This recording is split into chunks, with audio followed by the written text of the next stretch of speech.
Bonjour, c'est Florent, on est sur le podcast Pilote ta vie, c'est la séquence 181. Aujourd'hui on est dimanche, donc une petite citation à méditer, à explorer. Alors j'ai choisi une citation du Bouddha, tu vois, ça fait pas mal de citations de Bouddha, c'est vrai, je vais changer un petit peu, hein, t'inquiète. Et je trouve qu'elle est intéressante parce que du coup on a tendance, en ce moment que la situation actuelle, et même dans le développement personnel en général, on a tendance parfois à avoir un peu cet effet gourou. C'est-à-dire de croire une personne parce que c'est cette personne qui dit ce truc-là. Et sans forcément toujours prendre du recul, tu vois, sans forcément remettre en question.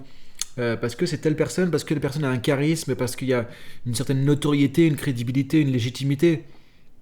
Sachant qu'aujourd'hui, avec le monde des réseaux sociaux dans lequel on est, la crédibilité parfois, on peut se poser des questions sur vraiment la légitimité qu'il y a derrière, hein, parce que c'est pas forcément parce qu'on a un nombre de vues, de likes, de machin, que on est forcément compétent, une référence ou autre. Mais du coup, je trouve ça intéressant de se poser la question un peu de cette espèce de gouroutisation, je sais pas si ça se dit, tu vois, gourouisation, et de se dire, ok, c'est bien d'avoir des informations, c'est bien d'avoir du développement personnel, c'est bien d'avoir des enseignements, mais c'est important aussi de garder son libre arbitre, de garder du recul. Et ça, on le voit aujourd'hui même par rapport au Covid. Tu vois, il y a tous les gens qui disent un truc et son contraire. Tel expert qui va dire ça, un autre expert qui va dire ça. Alors tel expert est plus connu, donc peut-être qu'on le croit plus. Peut-être tel expert est l'expert officiel, donc il a plus de légitimité, etc. Donc je trouve intéressant de se dire, ok, attention à tout ça, détachons-nous de tout ça, prenons du recul. Et c'est encore plus important, je trouve, aujourd'hui, de sortir plus son libre arbitre, de faire attention à son libre arbitre. Comme disait Descartes, je doute donc je suis. Tu vois, alors peut-être pas douter de tout non plus, mais de revenir à ok, il y a des infos, il y a une personne qui dit ça. Et comme là, je suis en train de te dire, hein, les podcasts que je fais, ça se trouve, des fois, tu vas te dire, bon, bah, son truc, non, c'est à côté de la plaque, ça me parle pas. Et c'est ok. Prends les trucs qui te parlent, prends ce que je dis qui peut t'aider, prends ce que je dis qui a du sens pour toi, et le reste, bah écoute, peut-être que c'est pas le moment, peut-être que c'est pas intéressant, peut-être que c'est pas pertinent pour toi, et c'est ok. Et donc cette citation d'aujourd'hui, ne croyez pas les individus, fiez-vous aux enseignements, tu vois, plutôt déjà les enseignements, ce qui est la matière que la personne. Ne croyez pas les mots, fiez-vous au sens ultime. Ça, c'est parce qu'effectivement, parfois, on prend les choses pour argent comptant. Il faut aussi prendre du recul sur qu'est-ce qu'on peut en retirer de ces mots, qu'est-ce qu'il y a derrière aussi. On n'a pas tous le même sens derrière les mêmes mots. Et ne croyez pas l'intellect. Alors, désolé, j'ai un peu mal à la gorge. Ne croyez pas l'intellect, fiez-vous à la sagesse.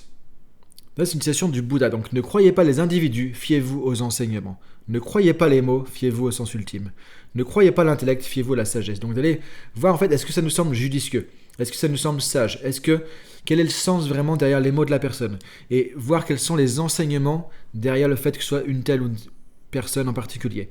Ce que disait le Bouddha lui-même, c'était ne me croyez pas comme ça, ne me croyez pas juste parce que je suis le Bouddha. Il disait vérifiez ce que je dis, vérifiez mes enseignements, expérimentez, testez, faites-vous votre propre idée par rapport à ça. Il a toujours, moi c'est pour ça que j'ai aimé le bouddhisme aussi, c'est que le Bouddha a toujours encouragé les gens à leur libre arbitre, à remettre en question les enseignements, ne pas se fier à un dogme, ne pas se fier à une religion parce que c'est une religion, ne pas se fier à un soi-disant sage parce que c'est soi-disant un sage, de remettre en question les choses, d'avoir du recul et de voir est-ce que ça nous parle, est-ce que ça nous semble judicieux, est-ce que c'est quelque chose qui peut se mettre en place pour nous dans notre vie, est-ce que c'est praticable, est-ce que c'est applicable pour nous, est-ce que c'est pas juste parce que quelqu'un dit ça que je me mets ça en tête. Tu vois, de se décoller, de prendre cette distance, de prendre ce recul, de réfléchir aux choses par soi-même. Et je trouve que c'est vraiment important encore plus aujourd'hui. Comme je disais, vraiment avec ce côté, on est dans la certitude, donc on essaie de se rassurer, de se réfugier. Là, on peut trouver des certitudes. Mais les certitudes, de qui? Certitudes de quoi? Et là, c'est intéressant de se poser la question. Et de voir aussi, derrière les enseignements qu'on peut retirer, que ce soit du développement personnel, spirituel, que ce soit des informations, tu vois, parce qu'aujourd'hui, il y a tellement de trucs aussi avec les fake news, etc. Et encore une fois, qui dit que c'est une fake news? C'est une certaine instance, mais cette instance, elle vient d'où? Elle a quelle légitimité? Est-ce qu'elle n'est pas parti pris? Est-ce qu'elle est vraiment impartiale ou pas? Donc, c'est compliqué aujourd'hui d'avoir un libre arbitre. Mais je trouve que moi, c'est comme ça, tu vois, je prends cette citation. C'est vraiment, ayez votre libre arbitre. Remettez les choses en question. Ne vous fiez pas à 100% aux gens. Ne prenez pas pour argent comptant ce que disent les gens parce qu'ils ont une certaine célébrité, une certaine notoriété, une certaine légitimité de on ne sait pas quoi. Ne prenez pas les gens au mot non plus. C'est de trouver un peu la logique, le sens derrière.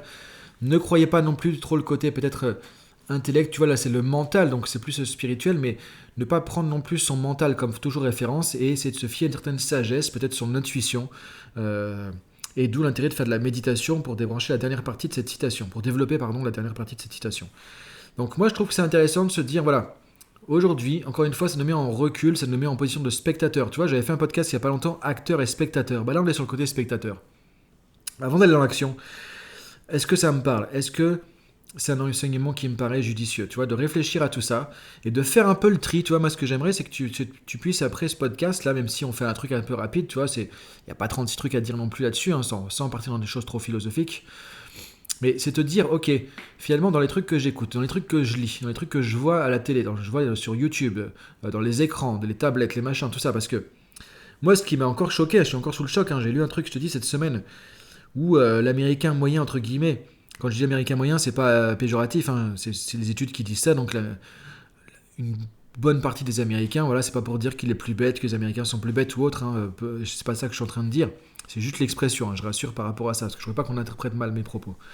Du coup, qui passe 12 heures par jour en moyenne sur les écrans. Moi, ça me fait juste halluciner complet quand je vois ça. Et qu'est-ce qu'on a sur ces écrans? La plupart du temps, on est bombardé d'infos, bombardé d'informations, mais si on ne prend pas ce pas de recul, si on ne prend pas cette distanciation, si on ne développe pas encore plus notre libre arbitre aujourd'hui, eh ben on devient des moutons, on devient imbibé de toutes ces infos, de tous ces trucs qui tournent dans notre tête parce qu'on voit ça sur un écran, puis sur un autre, etc. Donc je pense qu'aujourd'hui, c'est même bon pour notre santé mentale, notre santé psychologique, de prendre du recul, de se faire notre propre avis sur les choses, de réfléchir un peu au monde dans lequel on est, même encore plus qu'avant, et de se déconnecter un petit peu de tout ça. Ça fait du bien parfois de se déconnecter des réseaux sociaux, des informations et tout. Moi, ça fait par exemple très longtemps maintenant que les informations, je suis les grandes lignes un petit peu, j'écoute ce qu'on me dit aussi dans ma sphère, disons, personnelle ou amicale, mais je ne suis pas du genre à mettre le 20h tous les soirs et le journal Trader tous les jours non plus, hein, parce que non, on est bombardé de tout ça. Donc de prendre du recul et de revenir à ce que disait le Bouddha, c'est qui dit ça? Qui a la légitimité, je trouve? C'est-à-dire que même le Bouddha lui-même, qui était pourtant Bouddha l'illuminé, entre guillemets, disait, voilà, ne me prenez pas ce que je dis pour vrai. Ne prenez pas ce que je dis pour argent comptant. Expérimentez, testez, vérifiez par vous-même. Et moi, je trouve que c'est génial parce que c'est ce qu'on dit en coaching. Tu as toutes les ressources pour gérer ta vie, tu as tous les potentiels en toi dont tu as besoin pour avancer dans la vie. Mais tu as aussi tout l'intellect, toute la compréhension, toute la sagesse, l'intuition, toute la spiritualité qui peut te permettre de prendre du recul sur ta vie, de choisir ta vie, de faire ta vie et d'avancer. Et tu n'as besoin de personne pour ça. Alors oui, tu as besoin d'outils, oui, tu as besoin de méthodes, tu as besoin de conseils, des choses comme ça. On ne peut pas réussir tout seul dans notre coin comme ça. On a besoin d'apprendre des autres. Mais le kit, tu l'as, c'est juste que tu as besoin d'un mode d'emploi. C'est pour ça que je fais ces podcasts, c'est pour ça qu'on fait du coaching, c'est pour ça qu'on fait de la PNL, c'est pour ça qu'on coach les gens, c'est pour ça qu'on fait des formations, évidemment. Mais le kit, tu l'as, et un des trucs auquel je trouve on n'insiste pas suffisamment, c'est vraiment ce côté, vraiment de se dire, ok, je remets les choses en question, je réfléchis par moi-même, et qu'est-ce que j'en pense? Et j'arrête parce que je trouve qu'on est trop dans une société du prêt à penser. On nous mâche les trucs, on nous met ça dans le crâne et on réfléchit pas derrière. Tellement trop. Moi je trouve, vraiment, hein, quand je vois dans ma vie, quand je regarde autour de moi, je trouve que beaucoup, alors après, un peu moins dans ma profession, parce que notre métier, ça fait partie de notre métier de prendre du recul, de se mettre en retrait par rapport aux choses, d'être distancié par rapport aux croyances des gens. On essaie de le faire par rapport à nos croyances aussi. Même si évidemment, c'est pas parce qu'on est coach qu'on est parfait, qu'on a tout compris ou autre, hein, évidemment, loin de là. Mais je trouve que ça manque quand même aujourd'hui de retrouver plus de libre arbitre, tu vois, d'un peu ce côté remettre un peu en question les choses, se poser des questions, le côté un peu essayer de trouver d'autres vérités, d'autres sources d'informations. Et aussi de se faire confiance, de se dire, bah voilà, qu'est-ce que j'en pense, et si je sens le truc, bah ok, mais si je le sens pas, bah peut-être qu'il y a une raison aussi, quoi, tu vois, de t'écouter un peu plus, et j'espère que cette situation de crise, ce Covid, tout ça, servira un petit peu à ça aussi, tu vois, à revenir un peu plus à soi-même, revenir un peu plus de réflexion, un peu plus de recul, et attention à cet effet un peu de gourou qui en a aujourd'hui, et on cherche des messies, tu vois, parce qu'effectivement, alors je parle pas de Lionel le footballeur, hein, évidemment, mais plus on est dans l'incertitude, plus on cherche des repères, et donc Souvent, c'est là que les religions qui font du prosélytisme vont trouver un terreau aussi, parce que du coup, on a besoin de repères forts. Donc parfois, la religion va donner ça, mais ça peut être aussi le messie de X ou Y qui va prêcher son truc. Ça peut être le gourou scientifique, ça peut être le gourou politique, ça peut être le gourou social, tu vois. Ça peut être le gourou sur YouTube. Donc c'est de te dire, ok, attention à ça. Parce que là, on est dans une période d'anxiété, d'angoisse générale, de crise, d'incertitude, et on a tendance à se réfugier facilement là-dessus. Donc voilà, je vais te passer un petit mot par rapport à ça. Donc la citation de Bouddha, ne croyez pas les individus, fiez-vous aux enseignements. Ne croyez pas les mots, fiez-vous au sens ultime. Ne croyez pas l'intellect, fiez-vous à la sagesse.